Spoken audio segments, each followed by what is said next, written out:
What's going on, everybody? This is John Jake Gaming on the mic here, coming at you with a brand new episode of the Realignment Dynasty here on NCAA 14, featuring that college football revamp, of course. And we start this episode checking in on one of our custom coaches, Coach Justin Jones, who, has a lot of work to do. His Hawaii team coming in 1-5, so they badly need a win against this number 13 ranked Oregon squad. And this might help them to get them going, man. Getting a turnover in the red zone, that is what you need to do if you want to pull off an upset against the top 25 team in college football. As not only does Hawaii get one turnover early, they end up getting a couple of turnovers early, man. So we got a great episode in store. If you're down for it, man, make sure you smash that like button. Hit subscribe as well if you do happen to be brand new to the channel, by the way. We'll jump right into it. Hawaii got the ball started off at midfield, but I am not sure where Chase Easley was supposed to go with that football. But I don't think that was where he meant to go whatsoever. I mean, that ball might have just been off target because there was really no one in the vicinity. And it's just been a sloppy game for both teams so far, as we've seen, what is it now, 4 turnovers just in the first quarter alone. It's been absolutely insane. I mean, Hawaii, you got to do something with these turnovers, right? You get 3 turnovers in the first quarter. You got to do something with it, and that might be something right there. Josh Cole's 28-yard catch down the sideline, and it will set up a field goal attempt, man. So Hawaii, should they make this field goal, they don't do the fake this time around, not doing anything too crazy. But Hawaii does end up snagging a 3-0 lead here. So not too bad of a start so far, but then you turn the ball over in the red zone. That has to, whatever hair Justin Jones has left, that must drive him absolutely nuts. You have an opportunity to start pulling away early against Oregon, but you're letting them hang around. And, if you're an underdog, you have to play clean. Like, you cannot afford to turn the football over. Luckily, it's still all knotted up at 3 apiece here, as we'll see if they can do anything with 30 seconds left, and that's intercepted off of a dropped ball. It ends up being nearly a pick 6, by the way. And this time, you can't even blame it on Chase Easley. The running back should have came down with that catch. And Oregon does settle for a field goal. So a very uneventful first half, unless you're a defender and you love turnovers. It's 6-3 in favor of Oregon. But second half, we see a little bit of a change of pace here. We start to see this Oregon offense get a little bit more explosive here in the second half, as Herder Billuck is going to get a huge play down the right-hand side. But it sets up another field goal. Still nobody, and I mean absolutely nobody, getting into the end zone right now. Still a 9-3 lead in favor of the Ducks, as Hawaii will look to try to get things moving here a little bit. But another turnover. That's turnover number 4 for the Hawaii Warriors. And Jeremy Miller this time, he's not going to get caught from behind, man. He's going to end up getting a scoop and score. It makes it 16-3. But just probably the most sloppy game that really we have seen really in this entire series so far. Both teams now 4 turnovers apiece. So we're talking 8 turnovers, 19 points between these two teams. It's been, there's great defense, and then there's just terrible offense. We're seeing some terrible offensive sets from both teams, if we're being honest. But Oregon will go ahead. They'll get another field goal on the board. The face mask gets them into field goal range. And Oregon will have a 19-3 lead.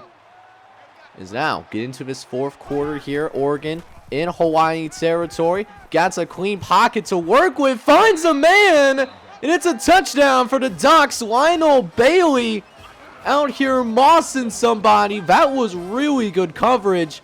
But Vaughn Thompson, he put some trust into his receiver. And man, gotta give him credit, man. He comes down with the catch. But Hawaii not going to go down without a fight. Down by 23 here with 8 minutes left to play. We'll see Easley's drop back in the pocket. Get it out to the right-hand side, but it's intercepted again. A turnover. Turnover number, was it number 5? Yes. Turnover number 5 for Hawaii as Trey Richardson. He's going to get on the action. It's been a brutal day for Chad Easley. 10 for 27 and 4 interceptions. That is rough. That is rough. Don't know what else to say about that. But Jamar Williams, he hasn't been rough though. 28 and 127. As Oregon will tack on another field goal. 29-3. It's a 23-point difference. But with the way this game has been going, it certainly seems out of reach. But Chad Easley going to make a really nice throw towards the end of the game. Finds Justin Tatum for a gain of 40. And with a goal line situation here, 2nd and goal, Easley going to look over to the left. He's going to find his receiver. He's going to find Lionel Cohen for the touchdown. It's not going to be enough, but it's not a blowout. So Hawaii going in the right direction. If they can cut down on the turnovers, then they can certainly, do some things here in the second half of Hawaii's season. But as we focus in on our own team, we are out here with the number 20 team in America. We're ranked number 20 in the country, but we are officially out of home games. So for this, for the rest of the season, man, we are now on the road. A 5-game road stretch that we are embarking upon. And playing some solid teams too. Western Kentucky, Stanford, Iowa, all at least in the mix to go to a bowl game. And we have thrown a lot of touchdown passes, but we also turned over the ball over a lot. We are towards the bottom of the NCAA in terms of turnover margin. So, if we can just keep the ball in our own hands, just not turn the ball over, we should be set and we should be 2-0 in this episode, man, as I'm trying to have a double header for you guys. So, with that being said, I'm going to jump right into it. If you're loving what you're seeing, by the way, hit that like button, hit subscribe, and I'll catch you guys on the field down in Kentucky. Alright, boys, so Western Kentucky did decide to defer to the second half, so we get to start the game with the football, man. We'll just get a nice little screen just to get our quarterback nice and warmed up as we get Travis Setzer out into open space. He'll pick up a gain of 12 off rip. As we're already facing a 3rd down here. Gonna get it out to the left-hand side. We find our receiver, Travis Sanders. And not getting many big plays off to start this one. But we are picking up 1st downs. We are extending the drive. Just want to show some consistency, not turn the ball over. That's a winning formula to winning these road games. But Travis Setzer has nowhere to go with the football. It's going to bring us to a 4th and 3. So we're going to go for it here on 4th down. Head coach blessing us with that opportunity as we try to throw to the left-hand side. We had it in the hands of Travis Sanders, but he can't come down and make the catch. So it does end up being a turnover on downs. So now, 2nd and 5 coming. Going to throw to the right-hand side. Get it out to Kendavius Richardson. He picks up a gain of 11. As now, we'll go play action here. We got time in the pocket initially, but we have to be flushed out. Fisher's just going to run for the 1st down mark. He's got some space to work with. And turning lemons into lemonade, man. Gain of 12 for our senior quarterback. So now back in Western Kentucky territory. Did not score on the last possession, though. We turned the ball over on downs. So let's see if we have a little better results this time around. As we go with a 3rd and long. Got a 4-wide set. Fisher in shotgun. But there was a man that ran free and unfortunately just did not have a time to throw the ball. And once again, man, we are going to go for it. 4th and 11 this time, so a lot of space that we need to get, and we don't have time again. Fisher gets hit from his blind side. I'm surprised they didn't rule that a fumble, but either way, another turnover on down. So we had 2 drives to start this game where it was, we had a methodical possession. We drove the ball downfield, and we don't come away with anything. Luckily, Western Kentucky hasn't done anything either. We'll see who breaks the goose egg first. As now, we throw over the middle, get it out to Zach Week, and Zach Week will pick up a gain of 7. We'll see if we can get another big play from our quarterback, though. 3rd and long. Got some time in the pocket, looking over the middle, and we were looking for Travis Sanders, but a double team there, and the cornerback did a really nice job using his body to prevent that completion. So once again, we do have to punt the football, and we haven't thrown any interceptions. Usually we would throw at least 1 pick by now, but we also have 0 points on the board. Usually that doesn't happen for our offense. We have one of the best scoring offenses in the country, but that has not showed up here thus far, as we once again, 4th down, we gotta go ahead and punt the ball away. And this time, West Kentucky, they do get a touchdown on the board, but they do also miss the extra point. So, down 6-0. Got a 1st down there. But I'm really trying to get that no-huddle offense to move, man. We have not scored yet. I got a little urgency. Fisher, 2 for 8 on 3rd down conversions. Looking downfield, I got a guy, and it's Kendavius Richardson downfield. The safety cannot get over in time. And now a goal line set for us here as we look to find the end zone before the end of the half. Fisher looking. He's got time in the pocket. He's going to run for the end zone. And he gets it, baby. Let's go. Touchdown, Troy. And the number 20 team in college football finally gets that goose egg off the board, man. Let's go. So a 7-6 lead. And now we jump into the second half of action now. As we get things going here, Western Kentucky did get the ball to start the second half. However, that being said, they did absolutely nothing with it. So we got a chance to extend this lead a little bit. We'll see if we can do that here as we throw a rope to Brandon McNamara. Threw it right where it needed to be.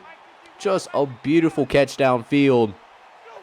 Is now 3rd and 3 coming up. Setzer gonna go ahead, run the ball upfield, and picks up a gain of 9. Another 1st down for the Trojans. As we get inside the 5-yard line, we want this fullback to get involved. So we're handing it off to Dawson, but the offensive line does not get the push that it needs. So we're likely gonna have to settle for a field goal, which is exactly what we do. So we are getting deep into the 3rd quarter here, and we're still practically in a deadlock against the Hilltoppers, man. They have been putting up a stiff resistance as they're making us work for it here, man. 1st and 10. Gonna try to get that run game going a little bit more as Travis Setzer gets it out to the perimeter, but he fumbles the ball, and Fontaine of West Kentucky gets it, and we can't stop him in time. So in one play, that's all it takes, man. One play. Western Kentucky now has the lead, and we just might be on upset alert now, as we find ourselves now down by a field goal, as we'll go ahead and throw on 1st and 10 after the scoop and score by the Hilltoppers. Is now 1st and 10 coming. Gonna hand it off to Travis Setzer, who had the fumble earlier, but is responding pretty well to it. Picks up a 1st down on the ground. Other than the fumble, Setzer has been enjoying a pretty solid day. We need this passing game to step up, though. It has not performed up to its potential and what we're used to seeing. We'll see if this passing game can step up to another level. Is now 1st and 10. Gonna throw it short to Dejon McDaniels, and McDaniels will pick up the 1st down, but Hilltoppers, man, they are not letting us go over the top, at least not as easily. Trying to make us work for it a little bit more, and to a degree, it's actually working, as Sherrard Parker is able to win on his out route on the right-hand side. He gets his very first catch of the day. Setting up a goal line set. 5 wide. Lewis, backup quarterback, actually has to come into the game briefly. And William Lewis is going to use his mobility to find the end zone. And it's a touchdown for the Trojans. And after the extra point, we will take a 4-point lead. But now it's really getting to that crunch time now. Fourth quarter, gotta go ahead. We have to take care of business. We gotta win this quarter. If we can do that, we'll win the game. 2nd and 10, William Lewis still remains in the game. Hopefully our starting quarterback is okay. But in the meantime, though, Deshaun McDaniels making plays for the quarterback as McDaniels gets behind the defense. And it's going to be a touchdown for the Trojans.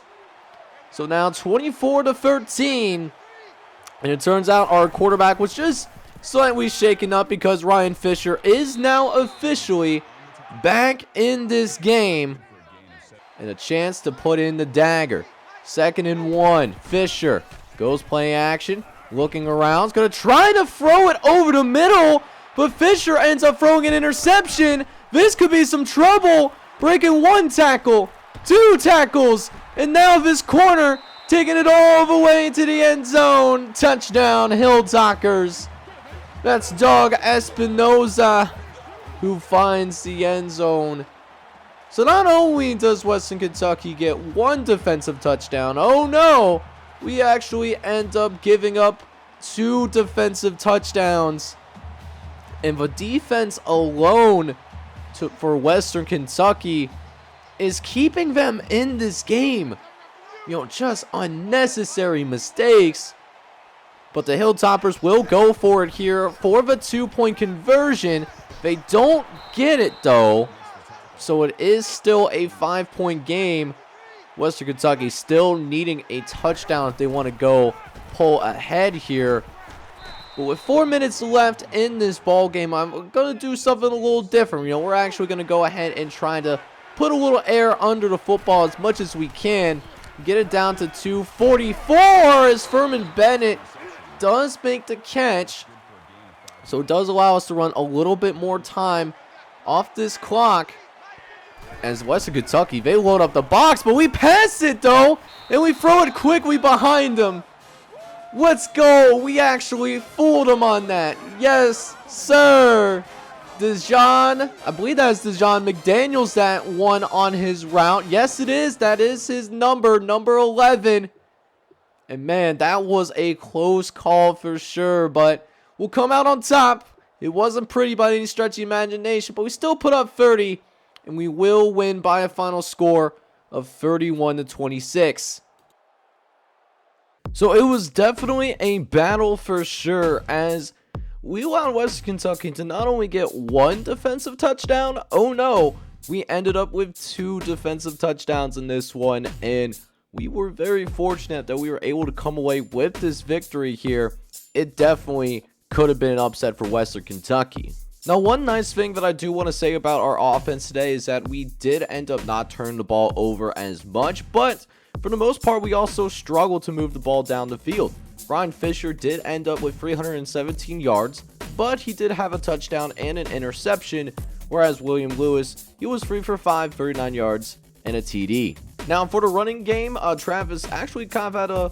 No, never mind. Travis Seltzer led the team with 15 for 68. That does lead all Trojans in this one. Ryan Fisher did find the end zone on the ground. He ends up with 13 carries for 25 yards, and William Lewis also found the end zone as well.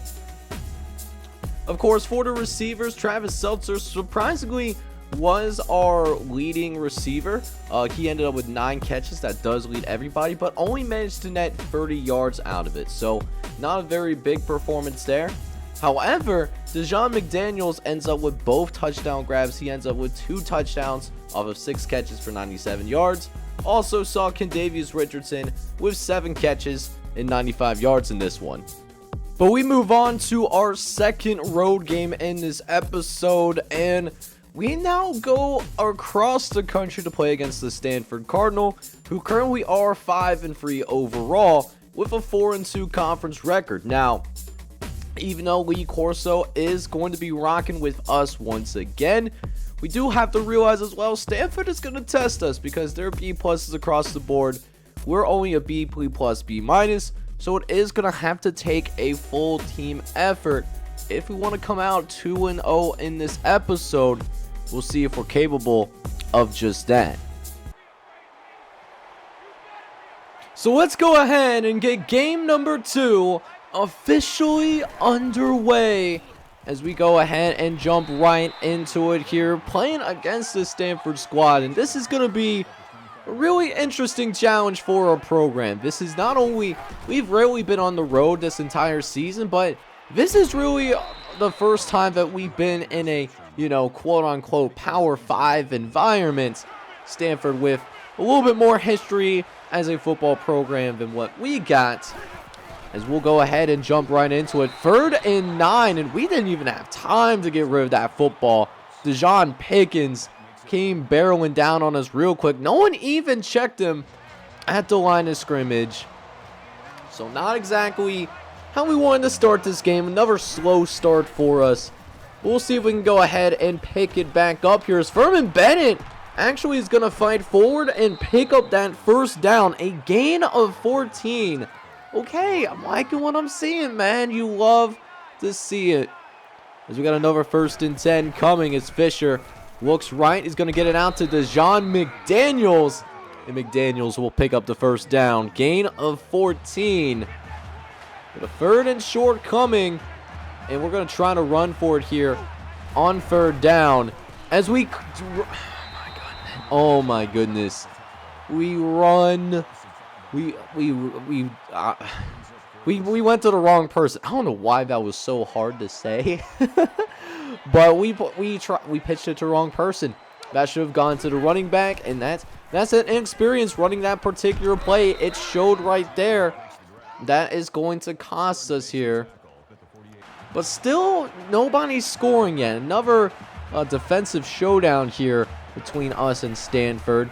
As, I don't think we've even got it past midfield. We haven't done that yet. So just kind of stalling around, and Stanford will eventually get some points on the board. They tack on a field goal. So now we're down 3-0, and this defense is really doing its best to really make us work for it here, as there was nobody open on that play, right? So got to go ahead. Try to, have to make some plays with the legs, maybe a little bit, as we overthrew Kendavius Richardson. Fisher got hit as he threw the football.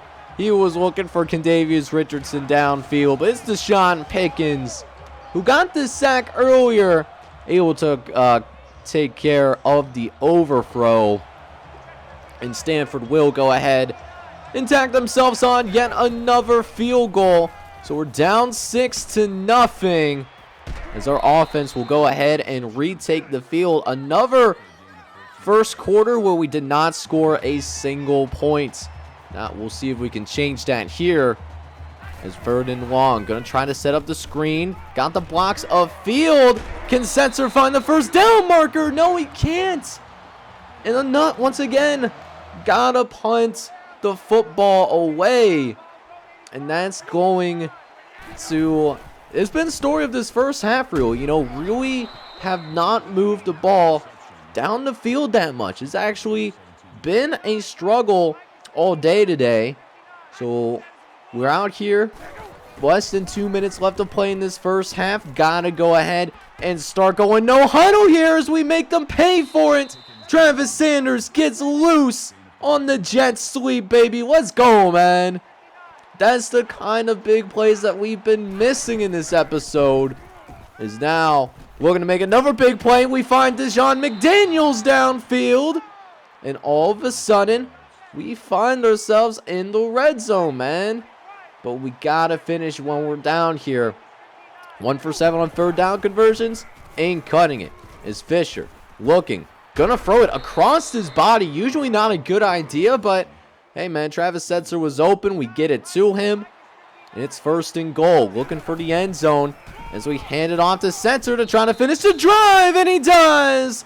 Touchdown. Trojans. And if we get this extra point, we will go ahead and take the lead. Hopefully this helps us find a rhythm here. Maybe we can change things up here in the second half. We can make sure we can go 2-0 in this episode. As we now go ahead and get things rolling here in the second half. Is now 7-6 ball game. Gonna try to set up a play action. Sanders in motion. Got some time in the pocket. Looks over the middle and finds Brandon McNamara for a gain of 11. And another first down for the Trojans. But can we get another one? 3rd and 9. 4 wide set. Fisher with time in the pocket. Gets out to Travis Leak. And it was the correct read. But Zach Lee cannot get himself going upfield soon enough. And again, gotta punt the ball away. It still remains essentially a deadlock. Not really much separation between us and the Cardinal. As we'll go ahead, start another drive. And hopefully we can get ourselves some different results, man. It's just been a very black kind of day. Like, we haven't turned the ball over that much. But, you know, the offense production just really has not been there so far. Maybe we need to lean a little bit more on Travis Setzer. We'll have to wait and see if the head coach will let us do that. As we throw to McDaniels. And McDaniels finds some space on that mid-wide screen. He's able to get 16 off of that. We are in Stanford territory. Looking to finish. Throwing right. Get it to Travis Sanders. And that will be good for the first down. A gain of 11 is now 2nd and short coming. 2 minutes left to play in the 3rd quarter. Looking around. Nobody necessarily open. We eventually go dump it off to Travis Setzer again. His 3rd catch of the day. And now inside the 10. Fisher looking but intercepted. Trying to throw it over the middle. And costing us dearly. As Maurice Gant just kind of moves across the formation. We didn't even account for him. We figured we was good. So all of that work to get down the field. And what do we have to show for it? 0 points. And an interception next to Ryan Fisher's name. That's all we have to show for it. But still, Stanford's offense, they haven't done anything either. Despite all the problems that we had on the offensive side of the ball today, we are still up by a grand total of 1 point. But 4th quarter here, man, we got to score. We eventually have to get some points on the board. We simply cannot let this team, with just a 1 point difference. And how about this throw and catch? Dejon McDaniels, I'm pretty sure one-handed that joint. Let's go, man. Maybe this is the spark. Setzer, end zone, and it's a touchdown for the Trojans. And we'll see if the head ball coach lets us go for 2 or not. And it looks like the extra point will be kicked, but Stanford responds with a touchdown of their own. So now we got it all knotted up at 14 here. This drive could very well decide who wins this game. I know there's still a lot of football left to be played, but the way that this game has been going, man, let's just get one more score and this will help. Travis Sanders makes the catch and also manages to get his face mask pulled at the same time. So Nate McNeil gives us an extra 15 yards to work with. Is now inside the 35, 3rd and 7. Looking to the left, and we get it out to Furman Bennett, who's able to win off of his curl pattern. And back in the red zone, looking to take the lead. Fisher looks open, but nobody gets open, and the ball is loose, and Stanford recovers. Oh, no. Not this. No. Oh, we tried to get rid of the football, but Fisher didn't see anyone open. He fumbles it, but Stanford doesn't score. So we got a chance still to win the game with 3 minutes left to play. Looking over the middle, get it to Travis Sanders. That's good for the first down. Okay, let's get a little bit more of that going. Maybe get some some time off the clock potentially, as we'll try to run it here on 2nd and 5. And Setzer will end up finding a little bit of a crease. So now, 3rd and 6. Looking to possibly take the lead here. Last couple of minutes as Fisher drops back. He's looking. Gonna try to throw it over the middle, but it's incomplete. So we punt the football over to Stanford. And Stanford scores at the very last second.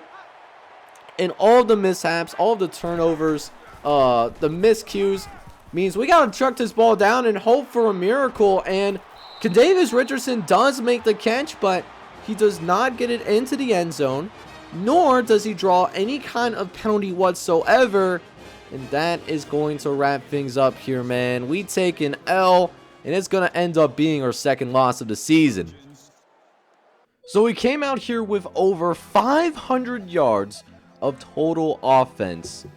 Yet we only have 14 points to show for it, and unfortunately, turn that ball over. That was our Achilles heel, man. And we end up taking our 2nd loss of the year, which probably means any chance that we had of making it into the top 8 for the college football playoff, that is now going to be dashed. And look, I mean, we were moving the ball, like I said, 384 yards of passing, but no touchdowns, 2 interceptions to go with it as well. Running game, though, was a little bit better. Travis Setzer, 16 carries, 71 yards, and 2 touchdowns.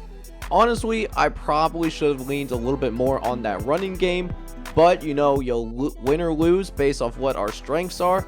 Passing the ball is a strength, and it just didn't work out for us at the end of the day. Just got to do a little bit better of a job executing our offense. But Kadavis Richardson and Deshaun McDaniels both had pretty big games today. They both each had 7 catches. Richardson did end up with 92 yards receiving on the day, whereas Deshaun McDaniels ended up with over 100 yards. He had 113 yards off of 7 catches. So even though we did end up taking a heartbreaking loss on the road, we're still ranked number 20 in the nation. We still got a top 25 ranking. It's alright that we might not make that college football playoff year 1. I don't want to be too good as a coach. You know, in the first season, I want this series to last as long as possible, and as long as you guys are interested, of course. But next time out, though, we will have 2 of our last non-top 25 matchups. I believe the team that we're playing at the very end is still ranked in the top 25, and they sure are. So we are going to play Louisiana Tech and Buffalo in the next episode. Little doubleheader action before we finally have the regular season finale, man. It's been a good first season. 7-2 is nothing to be ashamed about whatsoever. But that's gonna do it here, man. If you enjoyed the content here, I need you guys to do me a favor. Smash that like button, and then also smash that subscribe button as well if you do happen to be brand new. This is John J Gaming on the mic signing off, but I'm hoping you're all out there having a good one. Take care, everybody.